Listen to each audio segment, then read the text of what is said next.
Hello বন্ধুরা, আজ আমরা নিয়ে এসেছি এক দারুণ সি ড্রামার এপিসোড 1 এর full explanation, game of true love. এটা এক প্রতিশোধ, প্রেম, বিশ্বাসঘাতকতা আর পাওয়ার স্ট্রাগলের গল্প। তাহলে আর দেরি না করে শুরু করা যাক। গল্পের শুরু হয় বিনহাইতে, যেখানে এক ব্যবসায়িক কনফ্রন্টেশন চলছে। একজন লোককে বলা হচ্ছে যে সে কোম্পানির টাকা চুরি করেছে আর তাকে এখনই সব টাকা ফেরত দিতে হবে। কিন্তু সেই লোকের কাছে একটা প্ল্যান আছে, আরেকটা বাজি। যদি সে জেতে তবে মুক্তি, আর যদি হারে তবে যা শাস্তি হবে তাকে মেনে নিতে হবে।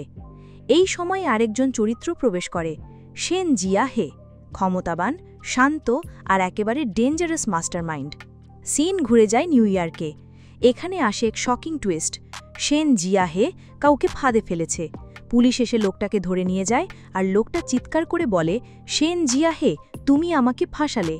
এই সময় আমরা বুঝে যাই এই মানুষটা বাইরে থেকে ভদ্র দেখালেও ভেতরে পুরো এক গেম প্লেয়ার। এমন সময় এন্ট্রি হয় নতুন ফিমেল লিডের, শুনুও। শুনুও ফিরে এসেছে আর তার চোখে শুধু একটাই ইচ্ছে, প্রতিশোধ। শেন জিয়া হের সঙ্গে তার পুরো অতীত জড়িয়ে আছে। সে বলে, আমি ফিরে এসেছি আমার সব কিছু ফেরত নিতে। একটা ফ্ল্যাশব্যাক দেখায় তাদের জটিল সম্পর্ক, যেখানে প্রেমও আছে আবার ঘৃণাও। অন্যদিকে শেন জিয়া হে হয়ে যায় ইউয়ান ফেক কোম্পানির প্রেসিডেন্ট।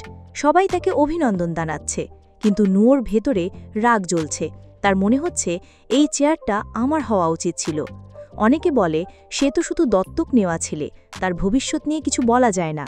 কিন্তু শেন জিয়া হের কাছে শুধু ক্ষমতা নয়, দম্ভও আছে। সে প্রতিটা খেলা জিততে প্রস্তুত। একটা বড় পার্টি চলছে, চারপাশে আতশবাজি ফাটছে।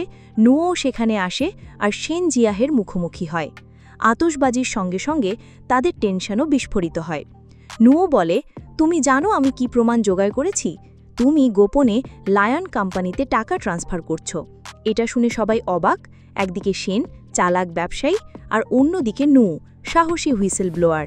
যখন নুও তার বাবাকে জিজ্ঞেস করে শেন জিয়া হেকে প্রেসিডেন্ট কেন বানানো হলো, তখন উত্তর আসে, বোর্ড ঠিক করেছে। কিন্তু নুও ভীষণ আবেগী হয়ে যায়। সে বলে, আপনি আমাকে বিদেশে পাঠিয়েছিলেন কোম্পানি চালানোর জন্য, অথচ সবকিছু এক বহিরাগতকে দিয়ে দিলেন। এই সময় আরেকটা বড় ধাক্কা আসে। নুও তার মাকে বাড়িতে খুঁজে পায় না। যখন জিজ্ঞেস করে মা কোথায়, তখন উত্তর মেলে নিজের বাড়ির লোকেদের কাছে গেছে। কিন্তু নুও স্পষ্টই অনুভব করে কিছু একটা লুকোনো হচ্ছে। নুও এক হোটেলে পৌঁছায়, যেখানে তার বাবা এক তরুণী মেয়ের সঙ্গে থাকে। নুও শক খেয়ে যায়। সেই মেয়েটির নাম বাইশিয়া, যাকে নুও সোজা একটা চড় মেরে দেয় আর চিৎকার করে বলে, তুমি আমার বয়ফ্রেন্ডের সঙ্গেও ফ্লার্ট করেছিলে, আর এখন আমার বাবার সাথেও। এই দৃশ্যটা ভীষণ তীব্র। অপমান, বিশ্বাসঘাতকতা আর রাগ সব একসাথে বিস্ফোরিত হয়। এপিসোডের শেষে আমরা বুঝতে পারি এ তো শুধু শুরু। নুয়োর হাতে প্রমাণ আছে, কিন্তু জিয়াহের হাতে ক্ষমতা আর কানেকশন। দুজনেই একে অপরকে হারানোর জন্য প্রস্তুত। এটা শুধু ব্যবসার লড়াই নয়, বরং এক আবেগপূর্ণ প্রতিশোধের যুদ্ধ। তো বন্ধুরা, এটাই ছিল গেম অফ ট্রু লাভের দারুণ প্রথম এপিসোড, যেখানে ক্ষমতা, বিশ্বাসঘাতকতা আর প্রতিশোধের মিশেল রয়েছে। তোমাদের কোন দৃশ্যটা সবচেয়ে বেশি ইন্টারেস্টিং লেগেছে কমেন্টে অবশ্যই জানাও। এমনই রোমাঞ্চকর এপিসোড এক্সপ্লেনেশনের জন্য চ্যানেলটিকে লাইক, শেয়ার আর সাবস্ক্রাইব করতে ভুলবেন না। দেখা হচ্ছে পরের এপিসোডে।